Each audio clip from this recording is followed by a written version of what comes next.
संध्या और अजय की दोनों की शादी हो जाती है। घर वालों की मर्जी से दोनों की शादी होती है। अब अजय दारू पीने लगता है, शराब पीने लगता है, संध्या को बहुत परेशान करने लगता है। संध्या अजय को समझाती है लेकिन अजय नहीं सुनता। तभी संध्या अजय से परेशान होकर डिवोर्स ले लेती है, तलाक ले लेती है। अब ये दोनों की मुलाकात करीब 6 साल बाद एक ट्रेन में होती है, जनरल बोगी में। आदाब, नमस्कार, मेरा नाम है गुलफान खान। अजय ट्रेन में जा रहा होता है और जनरल बोगी में बैठा रहता है ऊपर वाली सीट में और सो जाता है। तभी कुछ टाइम के बाद जब ट्रेन दूसरे स्टेशन पहुंचती है और फिर चल देती है तो अजय जाग जाता है। तभी देखता है कि संध्या नीचे बैठी हुई है। तभी पता नहीं कहां से और कब बैठ गई संध्या, अजय को पता ही नहीं चला। अजय सोच रहा होता है। अजय संध्या को देखता है। देखता क्या है कि संध्या एक पुराने साड़ी में और सस्ती सी साड़ी में, ना माथे बिंदी है, ना गले में मंगलसूत्र है और एक उदास सी पतली दुबली सी बैठी हुई थी। तभी थोड़ी देर में संध्या अजय को देखती है। दोनों की जब नज़रें भिड़ती हैं, टकराती हैं, तो अजय नीचे देखने लगता है। थोड़ी देर बाद अजय नीचे उतरता है और संध्या के बाजू में जो लड़का बैठा होता है उसको कहता है कि आप मेरी सीट में ऊपर चले जाओ। लड़का अजय की बात सुनकर ऊपर चला जाता है। अब अजय नीचे बैठ जाता है। संध्या से कहता है कैसी हो। संध्या खिड़की की तरफ देखने लगती है।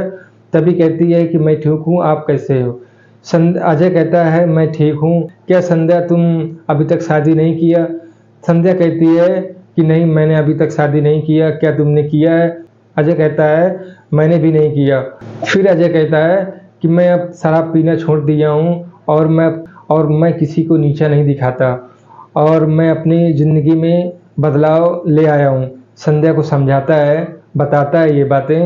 अब ये दोनों बातें कर रहे होते हैं। तभी आइसक्रीम वाला आ जाता है। अजय कहता है कि आइसक्रीम खाओगी। तो संध्या कहती है कि मैं नहीं खाऊंगी।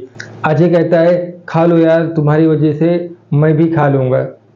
तभी संध्या कहती है कि एक शर्त पर, आइसक्रीम के पैसे मैं दूंगी। अजय कुछ नहीं बोलता। तभी संध्या 2 आइसक्रीम लेती है और पैसे देती है। एक अजय को देती है और खुद खाती है। अब संध्या कहती है कि मैं अब कमाने लगी हूँ, मैं स्कूल में पढ़ाती हूँ और महीने के 10,000 रुपये मिलते हैं। अजय कहता है कि तुम बहुत अच्छी हो संध्या।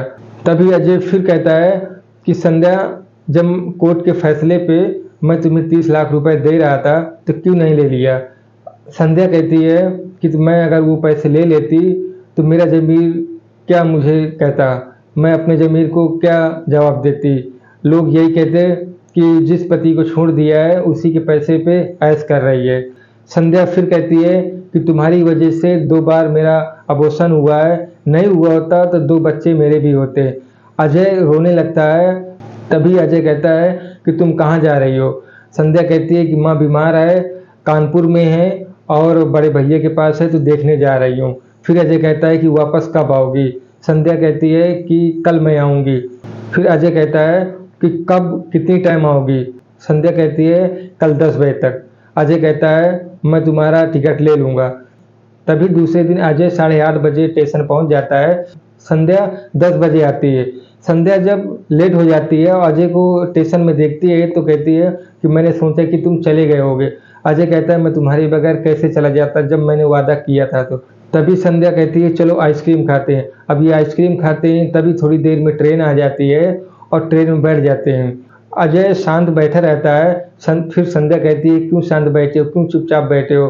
अजय कहता है कि मुझे दोस्ती नहीं, मुझे तुम चाहिए, लौट आओ और मैं अब बदल चुका हूँ। संध्या कहती है कि मैं जानती थी कि तुम यही कहोगे। तभी संध्या अपने सर से साड़ी हटाती है और कहती है कि देखो, मैं जानती थी कि तुम यही कहोगे, इसीलिए मैं अपनी मांग भर कर आई हूँ। अब मैं अकेली नहीं रहूँगी, अब मैं तुम्हारे साथ ही रहूँगी। अब मेरा ठिकाना मायका नहीं ससुराल है। तभी अजय रोने लगता है। संध्या कहती है इन आंसुओं को मत पूछो, दिल हल्का हो जाएगा। अब संध्या भी अजय के कंधे में सर रखकर रोने लगती है। और इसके बाद ये दोनों अपने घर चले जाते हैं और दोनों अपनी ज़िंदगी में बहुत खुश हैं। तो हमारी वीडियो कैसी लगी, अच्छी लगी हो तो हमारे चैनल को सब्सक्राइब करें, लाइक करें और कमेंट करें। फिर मिलते हैं एक नेक्स्ट वीडियो में।